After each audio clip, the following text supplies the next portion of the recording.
That's receiving. Yeah, there's so many more.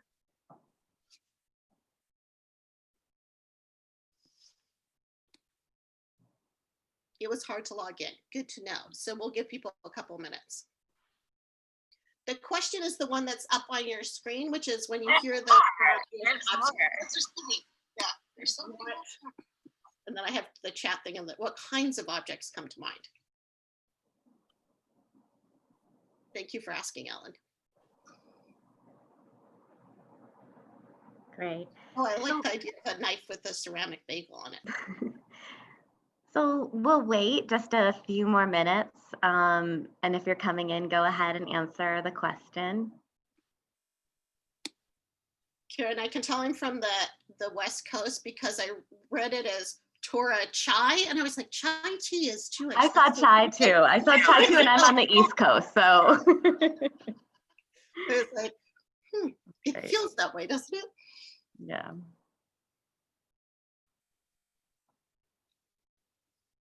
Perfect. And we are live on YouTube as well. So we are on all the platforms. Excellent. So welcome if you're coming from YouTube or you're coming and you're on our Zoom channel. It's great to have you. My name is Annie Polland, and I'm the Executive Director of the American Jewish Historical Society. And the American Jewish Historical Society was founded in 1892 in New York, 763 Lexington Avenue. People gathered there one afternoon on June 6th, and actually that detail is also part of Professor Liebman's book. But I wanted to just quote from their transcript, or just bring up something from the transcript of the first meeting, which is on page 15 of that transcript. One of the founders of AJHS, who was a professor at Harvard at the time, his name was Charles Gross. One of the aims he set forward as the goal of the American Jewish Historical Society would be to get rid of prejudice in the country. And I think it's important to note that these founders of the American Jewish Historical Society had a lot of faith in America and the idea of America, but they were also cognizant of the fact that America wasn't always living up to its promise, and believed that in the case of Jews, that one of the things that the Historical Society could do was to broaden the picture, to make people aware of in those days, they talked about in terms of the contributions Jews had made to society. Today, historians don't really talk just about contributions. But I want to bring that up in light of today, because I think that we're still grappling with what is America and what is the promise of America, what are the aspirations of America, and how we can make it better. And in archives don't have, I wrote this earlier this week, that archives aren't a pharmacy. We don't have prescriptions or medicines, but we do believe that in studying the past, we have a better understanding of our past, and we find ways to move forward. We find ways to move forward in our country with more nuance. And so again, this program is not about answering all those questions. However, this book does so much to make us think not only about the past, but I believe the present as well. So I'm so pleased that you've all joined. And I also want to say that this book, The Art of the Jewish Family, is one of the best books I've read ever. It is a wonderful journey, not just about American Jewish history in the 1800s and I'm sorry, the 1700s and early 1800s, a period we just really don't know as much about. And not only is it a window onto that time, but for the reader, whether the reader is a historian or the reader is someone who is just interested in the stories of the Jews or the stories of America, it's also a guide through how to tell history and how to interpret history and how we make sense of what we know and what we don't know. So it's a book, and I'm going to quote Jenna Weissman-Jozelit, a professor of American Jewish history at George Washington University, wrote in a review of Professor Liebman's book. She just wrote recently in the Jewish Review of Books. She called it a jewel of a book. And she described the book as an artful blend of storytelling and analysis. It opens up new arenas of inquiry and provides a series of fresh, canny perspectives on the modern Jewish experience in the Americas. ostensibly about the history of Jewish women in the United States and the Caribbean from 1750 to 1850, it is also the equivalent of a master class in how thinking with artifacts refreshes and expands the historical imagination. So we have such a treat tonight, because we're able to be with Laura Leibman and look at this book and have her walk us through the objects and walk us through some of the processes she created to make sense of the objects, and also to fill in a lot of the silences that are in archives. What you can see right now is just on your screen is an image of the American Jewish Historical Society stacks, and then overlaid, we've put pictures of some of the people, both famous and not famous, who are part of our archives. Some of these are families that you would never have heard of. Some of these are families who started Russ and Daughters, for example, the famous bagel and lox place, or you can see Henrietta Zold and nurses. You can see Big Jack Zelig, a criminal from the Lower East Side. You can see Meyer London, the first socialist congressman elected from the state of New York, and one of the only socialist congressmen in the country at the time. You can see a picture of Bayard Rustin as part of our American Jewish Congress collection. You can see a picture from Hayes and Soviet Jews being reunited with family in America. You can see Lillian Wald, who in 1918 was one of the leaders to fight influenza, the influenza outbreak in New York. And so much of the past is still relevant today. And one of the things we're conscious about in our archive is that we have materials, but there's always a lot of gaps in the materials. And again, one of the reasons I love Professor Liebman's book so much is that she fills us in on those gaps, as well as what we know and what we don't know. So let me also introduce Laura Leibman formally. She is the professor of English and Humanities at Reed College. She received her PhD from the University of California, LA. And she's written many award-winning articles and books. Messianism, Secrecy and Mysticism, a New Interpretation of Early American Jewish Life, won a Jordan Schnitzer Book Award and a National Jewish Book Award. She has been a Fulbright Scholar. She's been a visiting fellow at Oxford University. She has wonderful books, this one and another one coming out just on its heels within the year from Oxford University Press. But this one tonight, we're going to talk about this book from the University of Chicago. And so you can also order this book from the University of Chicago, and I urge you to do it, but we're going to jump right in. And also, we asked you questions at the beginning. And so the first question we had asked you was when you hear the term Jewish ritual object, what do you think of? What comes to mind? And I was able to see in the chat already that we had a lot of answers, a lot of them dealing with ritual objects. So great. So thank you for answering that. And now what I'd like you to do is take a second and think about, if you had to pick an object that tells your family's Jewish story, what would it be? Now, also, you might not be Jewish, and that's great. Pick an object that tells your family's Catholic story, your family's Muslim story, your family's Italian story, whatever it is, your cultural background. And I should have rephrased the question more formally, but I just wanted to think about the object in your possession, in your home, that tells you the story that's most meaningful about you. So we have steamer trunk. And as far as I know, Laura, the steamer trunk is not a Jewish ritual item, is it? Not so much, but maybe should be, right? Right. And it's not what we think it is, a ketubah. Yeah, but a really interesting answer. So these are coming in, and as they're coming in, I wanted to ask Laura to kind of talk about the objects she's chosen more broadly, what category they'd fit in. Are the objects that you chose to tell your story, and you tell your story choosing 5 objects that then shed light on 5 different women. 4 of those objects are from these stacks from the American Jewish Historical Society. Would they fit into the first category of the objects that people tend to think are objects, or would they be falling into a category that's different? Yeah, great question, Annie. I would say also, so definitely in the second category. They're in the steamer truck category, not in the like Hanukkah menorah category. And for me, this was a big departure from the Messianism book, where all my objects really were like the classic Judaica kind of things. There was a synagogue and a ritual bath and things that really gravestones, like things that were part of Jewish ritual life. And so this book really marked a departure from that for me. And I noticed that we have up on the screen the Kiddush cup versus the teacup. And I do use that example in the book of, I had been interested in things like Kiddush cups. So I don't know if we could, Chelsea, if we could zoom in on the Kiddush cup and the teacup really quickly, but these are both from the Caribbean. And I would say the Kiddush cup was more that first category, and I was really interested in how almost all of the kinds of things that I could come up with of ritual objects from this time period are almost always things that men would have been using and holding on to. So I was really trying to shift more towards the teacup side of things. So for those of you who aren't totally obsessed with the Caribbean, which I'm hoping will leave you with a little taste of why you might want to be by the end of this, but I have other recommendations of other people's books that are just coming out that are great on the Caribbean too. That's a picture of Yoden Savannah, which is Jew Savannah, which is the first Jewish town in the Americas.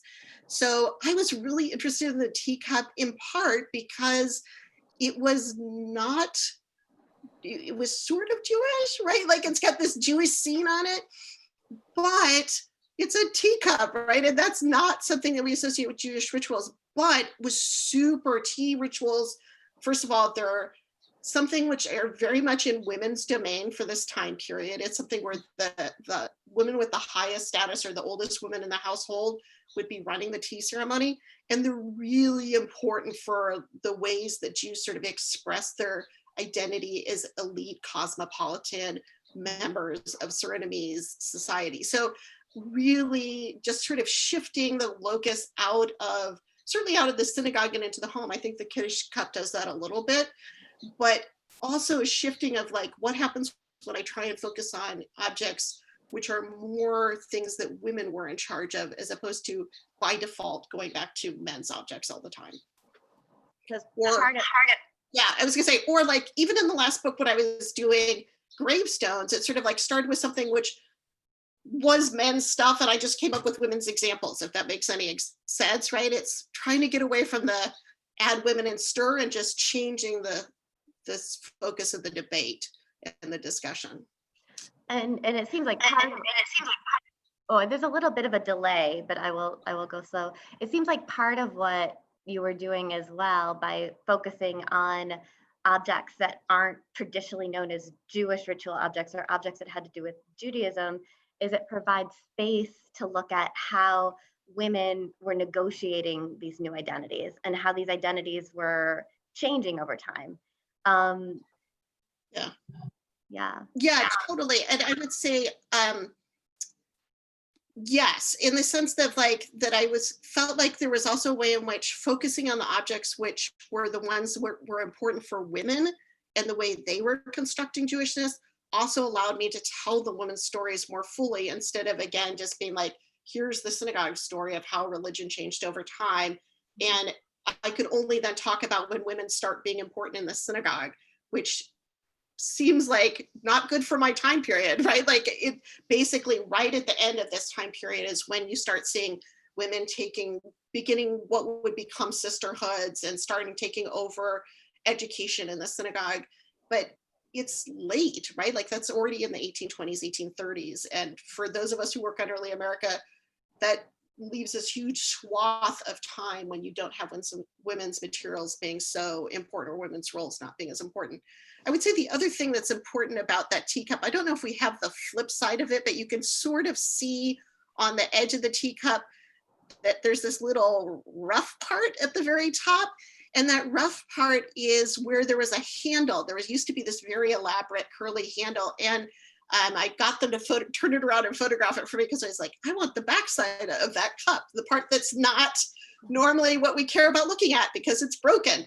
And I was really interested in that brokenness and how fragmentation and the lack of certain things also is part of the story. So when do we decide to throw things away because they're fragments, and when do we decide to keep them anyway? And what does it mean to have collections based on being perfect and perfect and elite examples versus examples that sort of bear witness to what was happening in everyday life or are inherently fragile like this teacup? And I would say fragile and also sometimes a messiness. Totally, yeah. Yes, and I would say this teacup is like a great example of messy. Like, it's so intriguing to me because it was actually captured by the Nazis during World War II and taken away from the Jewish Museum in Amsterdam and then returned after the war. So it's like a miracle that it survives, to be honest. Like, how would you never would have guessed that it would survive. But at the same time, the place that's depicted on it was an internment camp for Nazi sympathizers in Suriname during the war. So there's this weird like irony about it. But also, it's just sort of strange that it's even around, right? Like, it's something where it's an object that we don't know a ton about. We don't know who owned it originally. We don't know whether they bought it. It's that scene is very unusual that's on it. I finally tracked down where it was copied from, or maybe this one, the other one, but probably more likely the other way around. But it's a very unusual scene of the town. Usually it's people are pointing downriver when they're looking at the town, and this is pointing upriver. So again, there's like all these holes in what we know about it. And most of the time people would think, too much we don't know, getting rid of that example. And I was really trying to focus on how do we talk about people for whom we don't have a good historical record and what happens to that part of the story. And I want to jump into that, but before I do, just so that kind of everyone has a sense of where the history was before you entered the scene.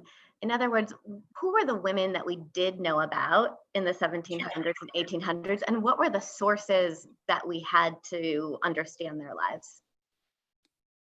Yeah, that's a really good question. So the women that were sort of our go-to women for this time period, because they wrote a lot and they were well educated, and they blessedly, their families were prosperous and their records got preserved, which again, in and of itself is a miracle. They're like all these stages of like miracle going on.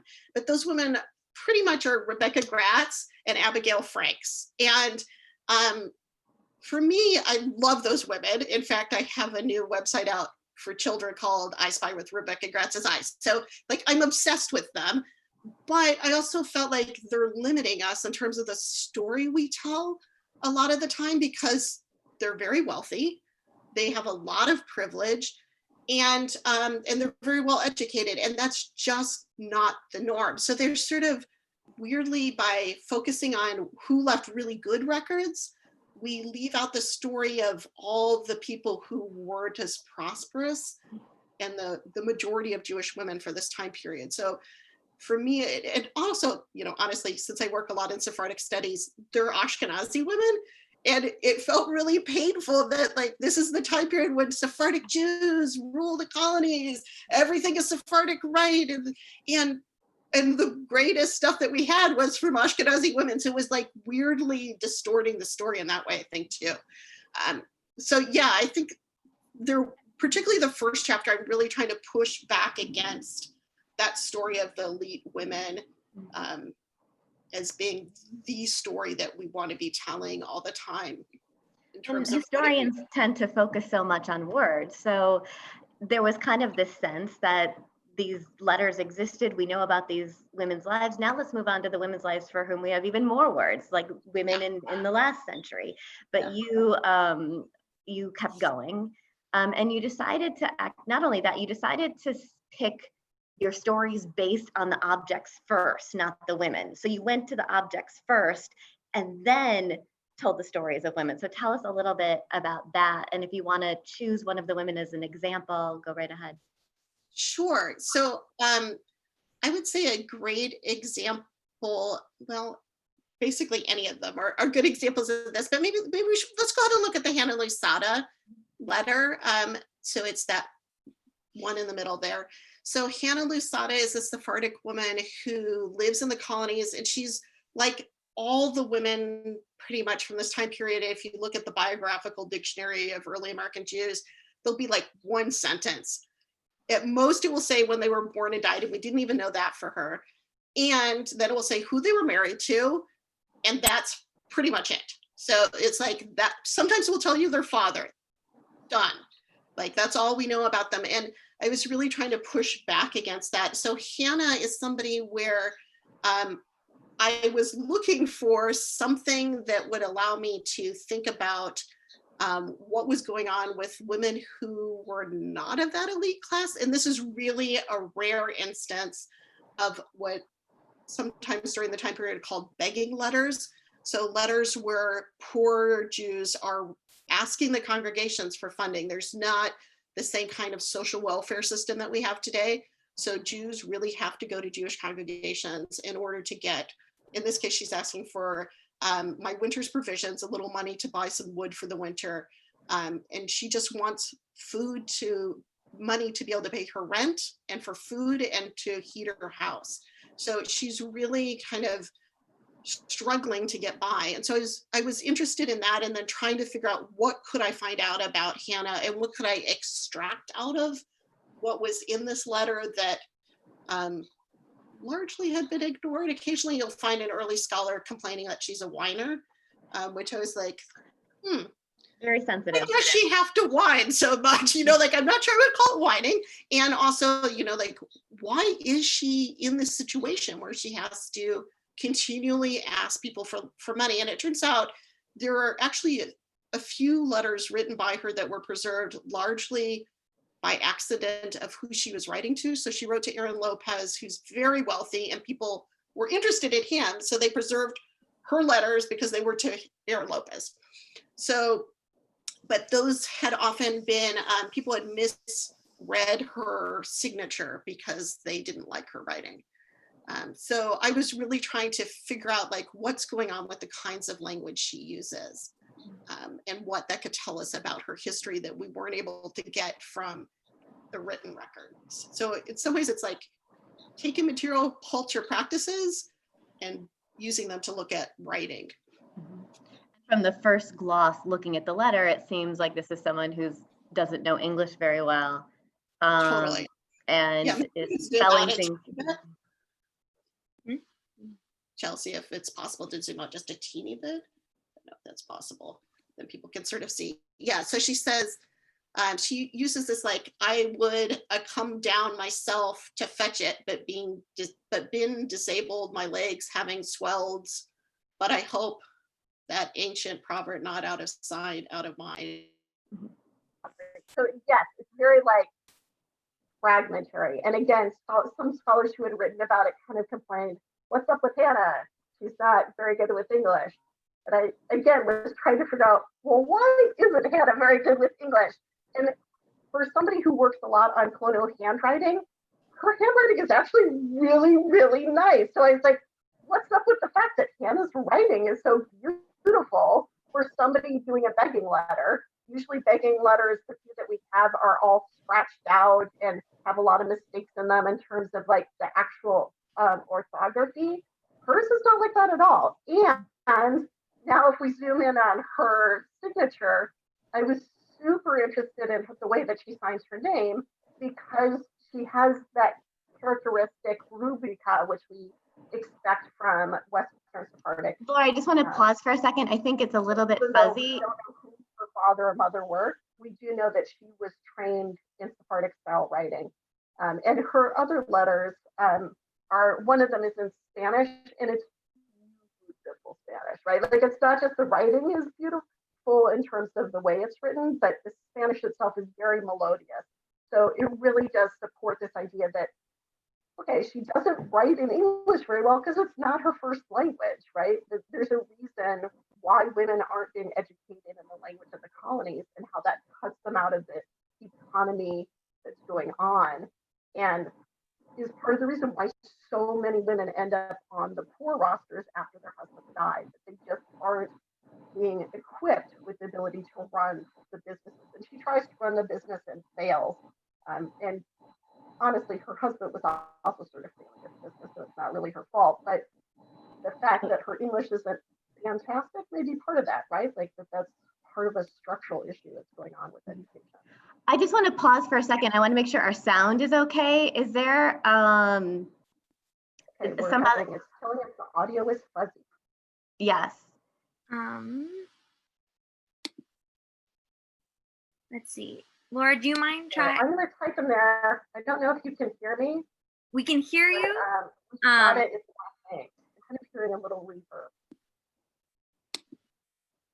Yeah, maybe be a little closer. Can everyone hear me okay? I can't hear you anymore, Annie. Okay, so it looks like I'm okay and Laura is fuzzy. So is there Laura, anything? That seems unfair that you can, I have an idea of why. Let me turn off my Bluetooth and see if that's why it's going on. I think we're going through your phone, Laura. I can hear you with Bluetooth. Yep, we're in Great. your microphone, Okay. your Bluetooth. You just Great. are more advanced. You've taken a step up that you now have a personal microphone. Well, I mean, I think that in 100 years from now, when a historian is analyzing this Zoom as a document, because it is, I think it is recorded, there is going to be a little bit of silence at a certain point. But I think just to restate, some people, the main, one of the really interesting moment in her analysis of this letter was looking at the handwriting and seeing that the handwriting was nicer, more sophisticated than the writing in the English would suggest. So that there was something that was kind of puzzling about that. And then the flourish on the signature led to research. And if you just want to, again, sum that up very, very quickly, Sure. just so everyone has it. So can people hear better now? You could do the little thumbs up if that's the case. And I guess you don't have a reaction thing, but yes, I'm seeing yes in the bottom. So apparently it like zoomed over to my YouTube little things and whatever. So the sum up was, I was really interested in how the handwriting and the document was so much better than the English. And I know when I looked at this letter that was in Spanish that had where the person had misunderstood her signature. And the Spanish is this beautiful Baroque melodious Spanish. So that combined with the little flourish that's under her name, which is called a rubrica, suggests that she actually was educated probably in Iberia, or at least in a Sephardic school, and that her primary language was Spanish or Portuguese as opposed to English. So that helps us understand, okay, it's not that she's illiterate, she's super literate, just not in the main language of the colony. And that's actually pretty typical of women for this time period. We see a lot of complaints from men in different colonial documents about Jewish women not knowing the language of business and the main language of the colonies and being sort of ashamed of them. So I think that's a way in which she's being misunderstood based on what's being preserved. It's sort of fluky, a weird little fragment that got preserved, and it's given this weird spin on her. I don't know if we could go, Chelsea, did you put the thing of her signature that's on the will, that the estate inventory? She also has an estate inventory for a few years, about 13 years before this, from when I guess we don't have it. There's an estate inventory in the book. It's okay. Look at the book. But she signs her name on an early estate inventory when her husband dies, and the person recording it seems to think she can't write and puts her mark, which is what people put when you just like scribble an X. But she actually wrote her name in Hebrew, which I was like, that's unfair, like English is clearly her third language, right? And she's still being marked as illiterate by the colonial authorities. So again, just trying to go back and reconstruct what's happening with her through using what I'm thinking of as like a material culture approach to think about written documents as opposed to just reading written documents on a kind of level that's like just looking at the language. So. And the collection that this was in was that of Jacques Judah Lyons, who was the head of Shearith Israel, the oldest and one of the most important synagogues congregations in New York and in America. And this is the building, I think, from 19th Street. And the house next to it is the house where Lyons lived with his wife, Grace Nathan Lyons. And so the contrast, I just wanted to point that out because we know about Lyons's life, we know about his wife's life, we know about the lives of these wealthier New York Jews, but the lives of so many of these New York Jews had been kind of just clouded under the idea of being poor or being needy or being whiny. And now you have taken this out and we understand that she knew several languages, she was an immigrant. What are the silences that kind of came from looking at this, and what are the what social forces did those silences lead to help you understand not just Hannah Luzada's life, but the life of other women right at that time period? Yeah, so I think one of the more important things was that the laws during this time period, her husband dies intestate, which I have to say, given the current epidemic, I was very sick a few weeks ago. And I realized I hadn't written a will, and I was like, oh my gosh, for all the times I've been rude about people who died intestate, I get it now. I totally get why that would happen. But at the time, because he died intestate, she inherited nothing. Everything went by default to her eldest son, who had been declared insane, which meant all of the family's money, little that it would have been enough for her, went to the town to take care of her son. So basically, she's instantly impoverished by the legislation, which is very typical. And I think that issue of not being able to own your own things after marriage and not being able to rely on your husband getting even what your husband made, that helps us understand why so many of the people on the poor list are women for this time period. Like, so many are widows, so many are women. It's not because they're bad at business, it's because they've been disenfranchised, right? Like, that there's just structural reasons that keep them from being able to succeed. So that's it. I will say one thing, and maybe we could look at the portrait of Sarah Brandon Moses next. Yes, let's go to chapter 3. Sure.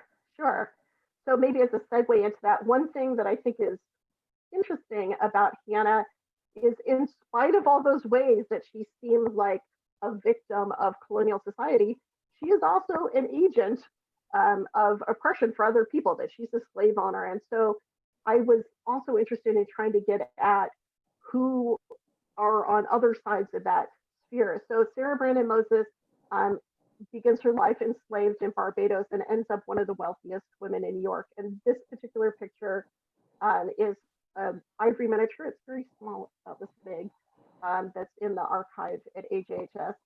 And she's also so like somebody 2 inches. Is it like 2 inches by 2 inches, something like that? Yeah. 2¼ inches. It's very teeny, and very fragile. So they're a weird, the ivory miniatures are very susceptible to light, but also, obviously you don't want people touching them most of the time, because not just the oils on our fingers, if you dropped it, it would break and shatter. So, but this was a sort of interesting, her portrait and her brother's, which is also at AJHS, are the earliest known examples of portraits of multiracial Jews from the Americas. So it was really, again, this would be another one where, like, I started with the item because the item for me was so unusual and so interesting in terms of opening up a window into her life. So how did you come to this, and then how did that connect to the larger story? Because I think this is the most dramatic story of the book, right? Understanding how a woman born enslaved in Barbados becomes one of the wealthiest New York Jewish women, and how this ivory portrait and somehow is connected to her whiteness. Yeah, so I had worked, so this is her story and her brother's story are the story behind the next book that's coming out next year. So this is like a little small version of it, and focuses much more on the details of how this object was made. But she was somebody where I had been looking at, a Barbadian historian had noticed in the records that are in London that it had mentioned that her brother had been born enslaved and had converted to Judaism. And it had come up in the midst of what was called the Vestry Bill. So it was a moment in Barbados.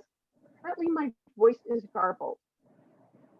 Yeah, I was gonna say, Laura, it is like, it's cutting in and out a little bit, and I don't know if it might be your hair touching the Bluetooth microphone. I have an idea, which is, let me try and get out of here and for a moment go over to system preferences and try and get the Bluetooth disconnected, which I think is causing a lot of the problems. And so pardon us as we take a small technical break. Great. We want to remove you. Okay. That's so much better. There we Yeah, go. great. Hey, Bluetooth be gone. Okay. People happier? I Okay. think so. Okay. We even have a bravo. Hey, bravo. We can hear it again. Okay. So silly Bluetooth. Okay. So I had been sort of drawn in by this originally by her brother's portrait. He was somebody I'd worked on. He was involved in the debate trying to get civil rights for Jews in Barbados. And I knew that from the manumission records of when he had been freed, that he had a sister named Sarah who had been freed at the same time, who was several years younger. And I knew that there was this portrait of his sister Sarah, who had married a Joshua Moses in New York in American Jewish Historical Society. And I was like, how can I prove that those are the same person? Because if anybody does Sephardic studies, like having the same name means nothing. Like everybody's got the same name because of the way that naming patterns work. So finally I found in the ketubah records, the marriage records in London where she was married, that it did call out that she had also converted. So that sort of solidified she's not from a later marriage in the Jewish community. She's born to this enslaved woman in the Lopez family. So I was really interested in that. Annie, do you want me to continue and talk about? Okay, Annie's like, yes, so I'm going to continue. I love the story. I'm really interested with her in how it is that she makes that transformation from somebody who has been very poor in the early part of her life into being part of the elite, and what sort of cultural steps happen in terms of ensuring that transformation. So certainly there are plenty of people who are part of this multiracial Jewish community in Suriname where she converts. About 10% of the community is of African ancestry, and some of them are also quite wealthy. But she's a little unusual in that she decides to leave the Caribbean and goes first to London and then goes to New York. And her father plays a pretty important role in that. She was not enslaved by her father. She belonged originally to a different Sephardic family in Bridgetown, Barbados. And her father pays to have her freed. So he manages to get her manumitted and her brother manumitted, and spends a fair amount of time struggling with the family that owns the children, and then gives her a 10,000 pound dowry, which is a huge amount of money for her marriage in London. And I know at some point Annie had asked me like, oh, did they know about the slave ancestry? Like the people who are witnesses there at the marriage are people who have deep connections to Barbados. So it's not, nobody is being duped here, like that she wasn't born enslaved. It's part of the records, it's part of the knowledge at the time. But I will say it's also a time when she's converted to being Nassau. She is pretty elite in terms of compared to her husband. Her husband is wealthy, but he's Ashkenazi, and that's pretty low status at this point. So it's right after a period where Ashkenazi Jews could not marry Sephardic Jews at Bevis Marks, that she's allowed to marry him. So she comes into the marriage not just with money, but with a lot of social cachet. So I think a very different notion of like where status lies during this time period. And they come to New York and have a lot of children before she dies right at the age of 30. And her children go on to be Civil War heroes and marry and to become the Parnas of Shearith Israel. And she becomes very central, and her family becomes very central to the New York community. Would Joshua Moses, who's actually also the son of Raina Moses, who's the owner of Silver Beakers that are in chapter 2. So these are, intertwined. So did Joshua Moses see this ivory miniature before he ever saw her? Or do we know, is that a likelihood or a possibility? That is a possibility. So that we have sort of family history of when the ivory was made, and the dating of the dress would suggest that it's right around, she goes to London and goes to one of the elite Sephardic boarding schools that people like the Montefiore's sent their kids to. And so that's also part of her training of like how to be an elite lady, is through this sort of elite schooling. But so it is quite possible that often the miniatures were exchanged as part of this process of arranging marriages. And her father and her father-in-law are really big in terms of being merchants.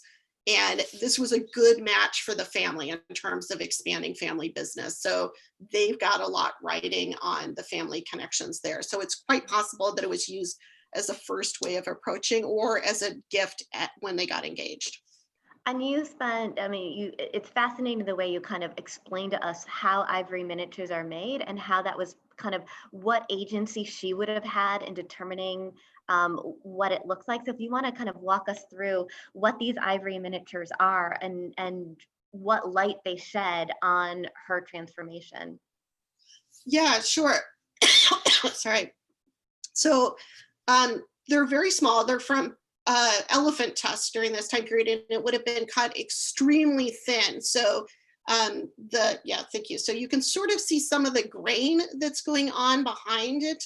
And it would have been polished then with the pumice stone until the light can show through it. And some of the time you'll find that people will have put behind the ivory, you can sort of see the edge of the ivory there, behind the ivory and before the frame, that you would get a piece of silver that would give this lovely incandescence through the ivory. And one of the things that's going on with her ivory miniature is that it's made with watercolors as opposed to oils, which is something that pretty early on people realized the oil paints just slip right off of the ivory. And also that they obscure all that luminescence. So they sort of spoil what's lovely about the ivory miniatures. And so they really switched to doing watercolors instead. And then they still have this problem of like, how do I get the paint to stick to the ivory? Because ivory has this high surface viscosity, so it's like slippery for the paints. So those little lines that you see that go like this in the background, those are called hatching, which is one of the ways that they're trying to get the paint to stick and to get more color on it. Mm-hmm. So it has this sort of, when you see it, it has this sort of warmth even in the parts that have paint on it, because you're seeing that ivory luminescence coming through. And it's definitely something that is a style of portraiture that rises with the sort of cachet of whiteness and the rise of racism in the Atlantic world during this time period, of this wanting to have these miniatures that display that sort of glowing white skin. It's not a form which is particularly well suited for depicting women with beautiful darker skin. And so miniatures that were made in Suriname using ivory, or in New York of early African-American women, you could show the one that's the one, yes, that one. So this is a woman whose husband was a hairdresser. She's from Haiti. She lives in early New York, exactly the same time as Sarah. And the person making her miniature is somebody who's very talented and yet is very clearly marking her skin as somehow flawed by the way he's applying paint, that he's not trying to make her skin look beautiful in the same sort of way. And that sort of scratchiness is really readily apparent even when you're from a greater distance from it. So I sort of feel like she should have gotten her money back for this miniature. Mm-hmm. This miniature, she's such a lovely woman and she looks so beautiful in some ways, and he's being very sort of degrading in terms of the way that he's applying the paint. Mm-hmm. So about 20 years after this, the artists figure out a way to use the ivory miniatures to depict people with darker skin much more beautifully. But most of the depictions you get of women from this time period where they want to show beauty in darker skin use oil paints or pastels as opposed to ivory. So very interesting that the choice for this miniature was to try and focus on the whiteness of her skin and to let that exude through, as opposed to somebody who's trying to make things look scratchy on purpose. So the very format, the very materials of this ivory miniature would make it so that someone would have, it would look better with white skin as opposed to darker skin because of the techniques. So is this something that she, I mean, we don't know, right? But is this something that she's thinking about as she's sitting and having this done? Does she realize that her skin might look lighter than it does in purpose, and that's than it does in real life. I'm just trying to kind of understand how she might be experiencing this, sitting for something that might render her, by the very format of it, look different than she does.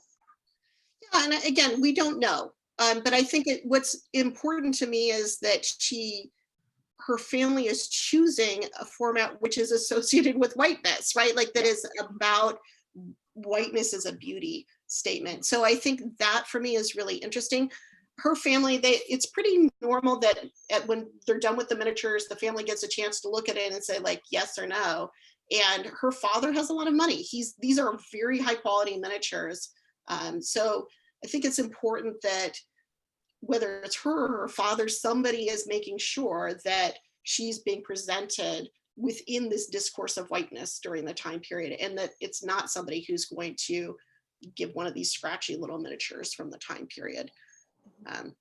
And we see the same thing. There's a little close-up of her brother's face, and you can see they've actually left parts of his face where they didn't apply any pigment whatsoever. So you get that sort of luminosity, that glowingness of the ivory below the surface. And again, I've said to Annie, I would love it if at some point you ever refurbish these. I'd love to know if there's some silver behind his face, because it looks like it, right? That it's got that glow underneath that we associate with these ivory miniatures. So Good. Go ahead. Oh, I was gonna say, I talk about this as sort of as part of this discourse of racecraft that's going on at the time. I think it's really important to think about not that she is a particular race, but that her race changes as her racial assignment changes as she moves from place to place, and that the people creating the art are part of that construction of racial assignment of how they're wanting her to be designated and how her family wants her to be designated. And she's incredibly wealthy, so she has some choices going on there, but it's also geographical, that her race is defined differently in the different places that she lives. And that's not that she's passing as white, it's that whiteness has changed meaning in different places. So for me, at least, these miniatures are important for helping us understand, maybe denaturalize the way race gets talked about some of the time in the US today. Thinking about that there was a real, one of the things you had pointed out in conversation was that back in New York, once she moves back to New York, or she moves to New York for the first time with her husband, Mordechai Emanuel Noah is one of the leaders of the community, and he has said things negative about African Americans, but yet within Shearith Israel and within the Jewish community, there are people who have come from mixed African and Jewish backgrounds as well, and that doesn't seem to have impeded them in any way within the Jewish community, so that there was some kind of distinction that once you were Jewish, this is okay. Yeah, and I would say that's where it's sort of an interesting distinction from Suriname, where there's a huge portion of a very large portion of the community that is of the Jewish community that's of partial African ancestry, but that there are pretty strict rules as a result about how people will be treated based on their ancestry. And that doesn't seem to have been the case in New York. And so it's very interesting to me that Mordechai Emanuel Noah, he is an editor of the National Advocate. He is very vocally racist during this time period in the National Advocate. He gets called out by it by the African American press during the time period. Like, he is known right on the street in the African American community of early New York as being a problem. And when Sarah's brother comes and asks to become a full member after he's been kicked out of the community in Barbados, Mordechai Emanuel Noah is part of the vote. He doesn't say anything, or if he does, nobody records it, which is also interesting in that if he did say something, it wasn't deemed acceptable enough to be part of the record the way it was in Barbados. So I think that's really sort of an interesting moment. Certainly, early New York is definitely racist, right? Like, there's a lot of racial tension going on, and there's tension within the Jewish community. Some people are very pro-abolitionist. Some people are advocating sort of keeping African Americans from having a vote. And yet when it comes to one individual Jew who happens to have African ancestry, Mordechai Emanuel Noah doesn't do anything about it, in spite of the fact that he went to school at Shearith Israel with the grandson of their former slave owners. So it's not like people don't know. So yeah, I think it's very interesting in terms of how people respond differently in different situations. Good reminder that like Jews are people, right? Like individuals, as opposed to like everybody in the community believes one thing or the other. I want to make sure we get to the commonplace book, because it's something that we don't, my guess is if I surveyed all of you on chat and asked you what a commonplace book is, it's just not something that, as you write in your book, is commonplace. And it's this fascinating book that we have in our archive that I didn't even know exists, but that has so much interactivity in it. It's almost like it was made for the 21st century, in the sense that you're getting people writing, you're getting responses, and you're getting everything. So tell us about this commonplace book and what it tells us about women, and what it tells us about women's choices and how they are changing. So we started with Tana Lozada in the 1760s. Now we've moved into the 19th century to a woman who comes from privilege and is able to create more of her identity through these lovely drawings and through this commonplace book. Yes, so commonplace books are a little bit like Facebook in some ways for the 19th century, you know, or something like a yearbook, but a yearbook that you would have for your whole life. So this is a book that she began using when she was a very young woman and until the end of her life. And it was a very social thing. So women would have these books and men would have them, and you would collect quotes from people. So you would give it to somebody and they would write something or draw something for you in it. And thank goodness she went through later in life and annotated who did, who put in the different quotes, which otherwise it would have been a much more difficult project. So I was very interested in that exchange that was going on. First of all, this is such a statement of the difference between what was going on in the 1760s versus the 1820s to 50s, where women are being educated, right? It's not just that she's elite, she's actually super involved in education herself and becomes a teacher later in life. So it's something that she's in the process of creating. And I was really interested in who people quoted and who writes in it, and how it serves as this way of creating a kind of identity and conversation, and how there's so much more of this emotional language that was going on before that we haven't really talked about it, but I'm interested in the book about like how the very notion of family is changing as we go from these arranged marriages to marriages which are out of love. So she's the first person who, she doesn't ask her parents' permission to get engaged. She marries for love. She doesn't have a dowry. And she's very much more of this sort of agent of her own creation. And yet it's still in conversation with other people and about this emotional exchanges that are going on. And she also doesn't get married. I think she's about 30 years old. And I'm curious too, when we look, and one of the things that was fascinating was your analysis of the book and looking at it and getting a sense of who was she interacting with? Was she interacting solely, was she dating only or interacting with only Jewish men? Was she also interacting with non-Jewish men? Like what can we glean from the lives of these women through these objects with regard to their interactions with not just the Jewish community, but the non-Jewish community? Yeah, so she doesn't end up marrying a Jewish man, but she has a lot of kind of romantic exchanges with non-Jewish men before that. And we also see a lot of her family members sort of writing things indicating like, keep yourself safe, you know, so you sort of see some feedback from her family too, in terms of, you know, how you should be aware of romantic attachments, that this is kind of the trope of novels for this time period. There, you know, think of Jane Austen. This is a little bit late for Jane Austen, but around the time of Jane Austen.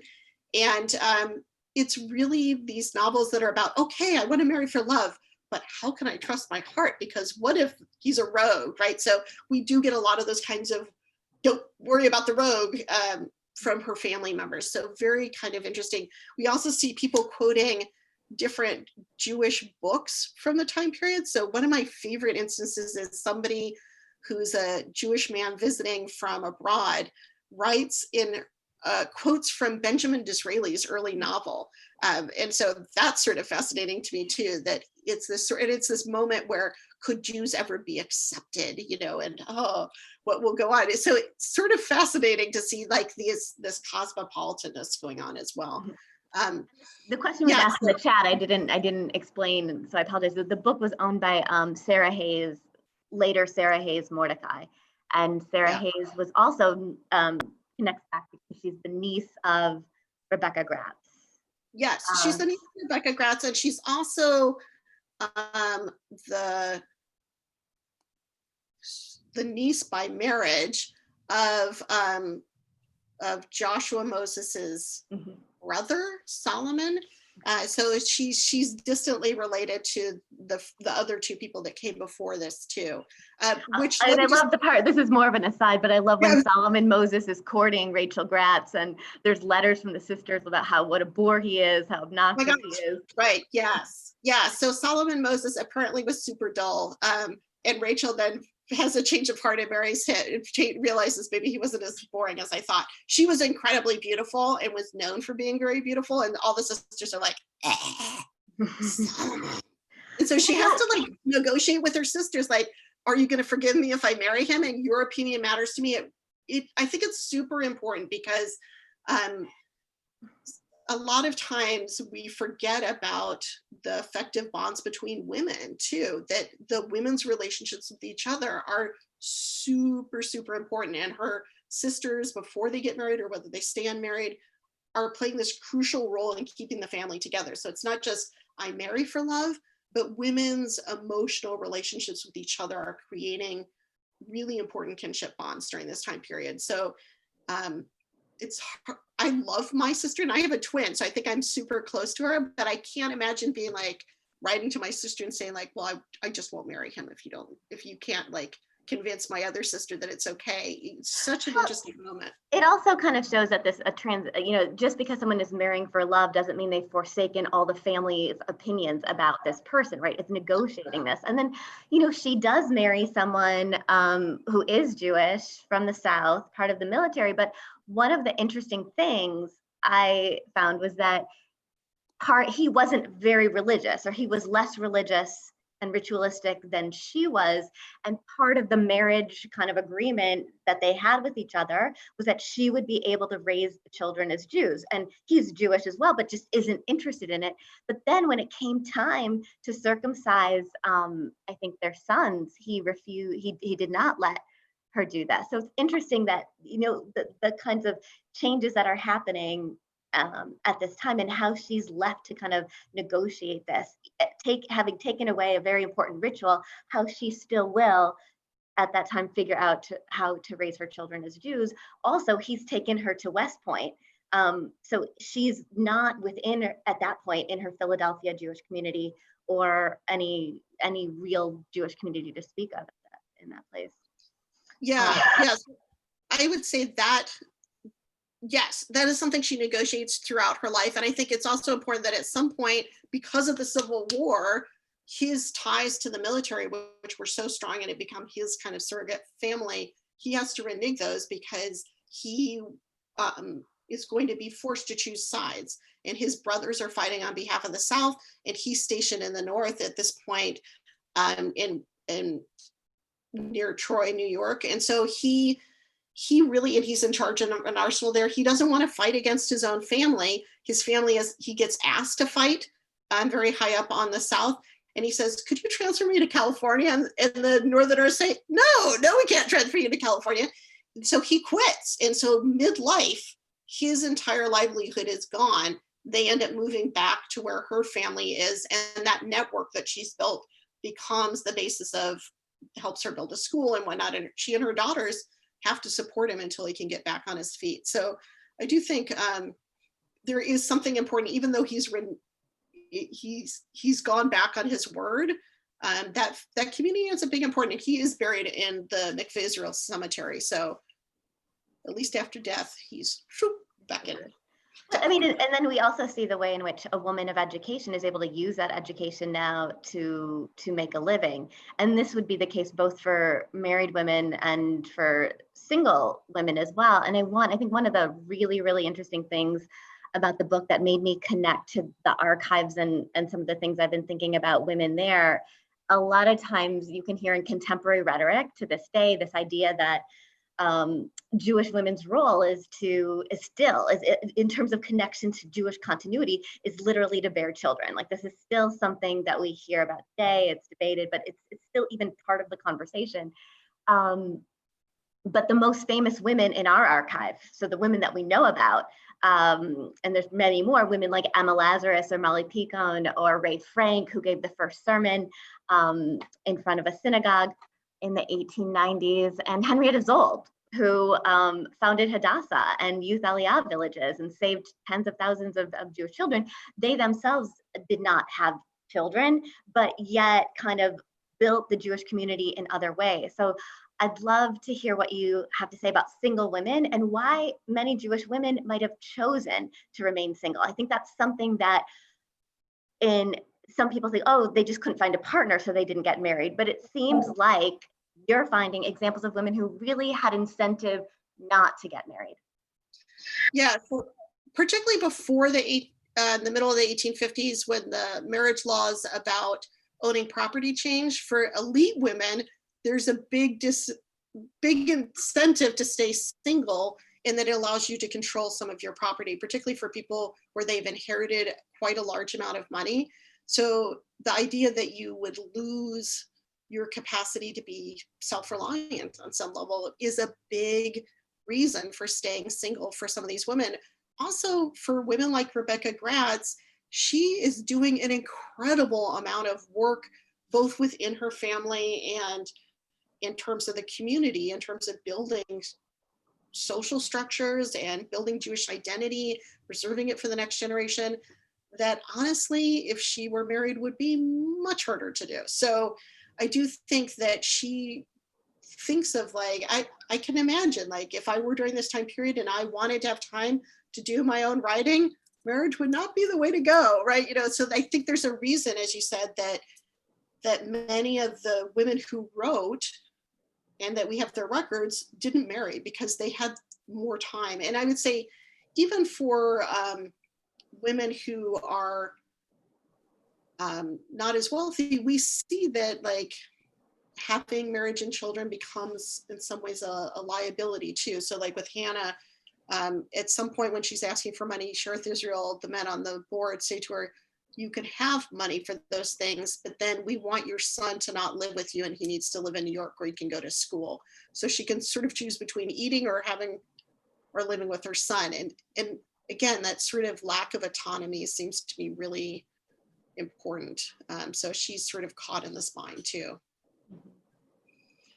I want to make sure we have time for people to ask questions, but I want to circle back though to this.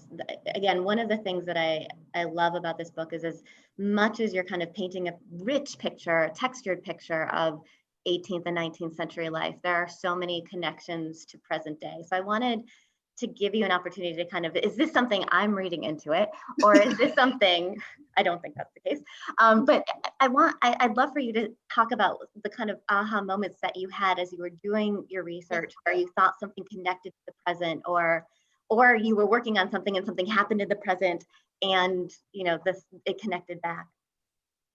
Yeah, I would say in certain ways that the issue that you raised about women remaining single, definitely this was one of the aha moments for me, that I would say as an Orthodox woman that there's so much pressure to marry and that you need to have children, and that's where you're like, somehow you're not a full member of the Jewish community if you don't do those things.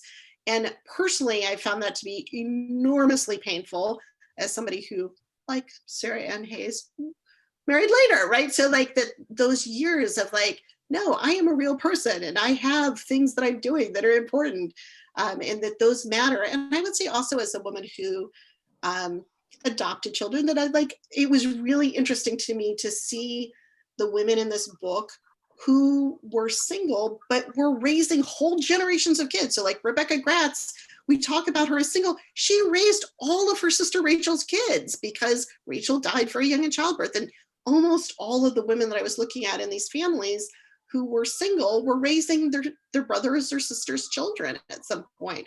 So I do think that like expanding our notion of like how people participate in motherhood in the past as well as in the present is important. And also just like thinking about, you know, how do we make sense of Jewishness in ways that maybe aren't being validated by other parts of the Jewish community? And how can we learn to like find examples in the past that make us feel like, yes, this is part of a larger story, that women have always played these important roles, regardless of whether they married, right? Like that's not the be all end all in terms of being part of a Jewish legacy and having resonance for generations to come. Thank you. And to that point about generations to come, what role did these women have in shaping their family history? So we started by asking people about stories that, you know, objects in their homes that tell their family stories. What role did some of the women that you wrote about play in thinking about history and how their family stories might move forward, whether through objects or whether through writing? Yeah, so I think there's the more obvious examples are people like Sarah Ann Hayes' daughter ended up writing one of the early articles that was in the Publications of American Jewish Historical Society about the female lineage in her family. And then her mother also wrote a biography of Rebecca Gratz, which seems like just a great moment of like making sure that that memory gets preserved. But I was also really interested in people like Sally Moses, who inherited one of those silver cups and then was really thoughtful in her will about who inherited what and what it was supposed to mean when they got that. And for me, that is something that resonates a lot with my own experiences of family members in the past, of like how things get passed down, who ends up having possessions from family, and how objects go from being something that somebody owns themselves to being something which is embedded with family legacy to, in the case of, not in the case of my things that I own, but in the case of those particular cups, ends up being a museum object in the Met. So like, how do objects change over their life story? And what role did women play in terms of the collecting of them originally, the keeping of them, the preserving, the again, that noting of the family emotions associated with giving them to a particular person. Thank you so much. I want to make sure we have time. I think there are questions already in the chat. And if you haven't posed a question in the chat, feel free to write one in to chat or the Q&A. There were some questions originally about where the ivory would have been sourced from, and kind of even looking at what these objects are made out of as part of the story as well. Yeah, so it's elephant tusk. I don't know if it was Asian or African elephants, and I haven't seen anybody do like DNA analysis of what kinds of elephants, as opposed to like the coconut Kiddush cup. We actually know that it's the kind of coconuts that were in the Caribbean based on the shape. So people have done these really cool DNA studies of coconuts based on shape and how they moved around the world, sort of following different colonial empires. And so in that instance, it's really sort of interesting to me that the cup, which has these resonances, like is specifically alluding to a particular place, as opposed to the tusk where I don't know where that tusk came from. And I haven't seen anybody write about that. So it's an interesting question, of one that I'm like, who would be willing to let their miniatures be scraped a little bit? And I wouldn't want to scrape any of these. So good question. I think there was a question about Ashkenazi and Sephardi, why there were prohibitions against marriage. I think that was the way that it was stated. Yeah, the interest in the prohibition in saying that they were actually quite common, it seems, maybe in South Carolina. So yes, so I would say the places where we see early patterns where Ashkenazi Jews and Sephardic Jews are not intermarrying tend to be Amsterdam, London, and Suriname. that those are the places where there are formal legislations from usually starting with the Sephardic community saying like, no. And then sometimes in the case in Suriname, the Ashkenazi community like says, well, then we're also going to demote anybody who marries a Sephardic Jew, like, haha. But that really changes in London right around the time that she's getting married, that it's less formal there. And I think it really has to do both with Sephardic notions of preserving Sephardic identity, and it's much classier at this time. Like even in the colonies where it's not prohibited, like in New York, it's not prohibited. Most of the families are intermingled completely by this time period. Even where it's not prohibited, you see people emphasizing their Sephardic heritage or doing kind of like fakey Sephardic stuff. So I would say like a fakey example would be Rebecca Gratz's gravestone is kind of in fakey Sephardic style, which I find super charming, right? Like, so she's like, I'm gonna be classy like the Sephardim. Or Mordecai Manuel Noah, it's like he only has one grandparent, the one that happened to be Sephardic, and he just doesn't want to talk about the rest of them. So these are sort of examples of people, even when it's totally fine, quote unquote, for people to marry between the communities and nobody's losing any honors in the synagogue because of it, they still would like you to think that they're Sephardic or closer to being Sephardic. So. And even Shearet Israel kept the Sephardic rite long after the majority of the congregants really were Ashkenazi as opposed. Yeah, totally. And I think a nice example of the like Sephardi centrism in Suriname is the Sephardium Breakaway. It's one of the earliest Ashkenazi communities, and they sell their early synagogue in Paramaribo to the Ashkenazi Jews, even as they're having this thing of like, and let's not marry with them.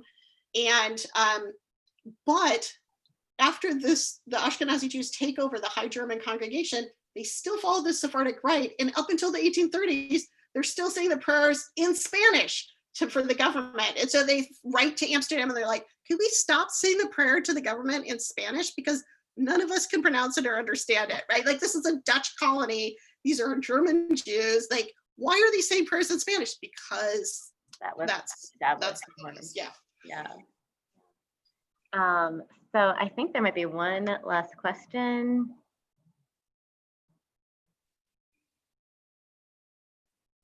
Let's see. Maybe not. I think You it's know, an object.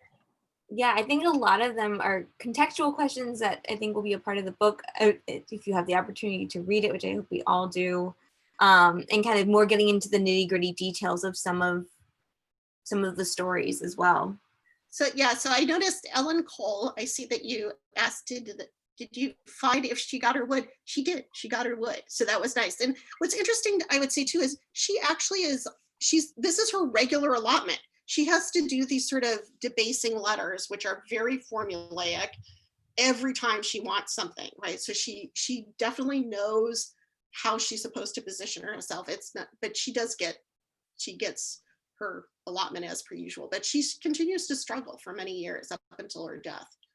She has a hard time. Well, and I love in how your analysis, you really show her agency. Like she's thinking through how best to appeal to different people. So rather than reading these letters as just whiny, you're really uncovering the kind of approach that she's using for different audiences to get what she needs to live, because the social structures at the time and the social systems at the time had really denied her of, a way to make a living and a way to live without having to ask. So I think that speaks to so many. Each chapter, each look at each object is, again, not just the story of the object, not just the story of the woman who owned the object or document at one time, but really the story of kind of what were the social forces that allowed women, what could they do, but also what were the social forces, lack of education or lack of ability to own property, that then made it so that we don't hear their story as clearly as we should. But thanks to Laura Leibman's work, we hear their stories much better. And not only that, she's given many people the tools to go out there and look at more objects. So we invite you to our archives to look at the objects, to find all the stories that are there, both those that we know of, but those that we don't know of. I invite you to go to Oxford University Press and get Laura Leibman's book, The Art of the Jewish Family. I'm sorry, University of Chicago Press. University of Chicago Press. Just as a shout out, it is from Produce. If you're wondering, so I'll hold up a little copy of it. It's actually produced by Bard Graduate Center, which is a material culture institute. And so hence, all the pictures are in color, and it's really nicely produced. So, but it's distributed by University of Chicago Press. But I wanted to make sure that Bard got their due. They did a beautiful job with layout and everything. And I know that it's easier to get the hardcover through University of Chicago's website as opposed to through Amazon. Excellent. And I want to thank all of you for tuning in, and I hope you can come to more programs at the American Jewish Historical Society. This is a free program. All the nonprofits right now, so many are doing free programs.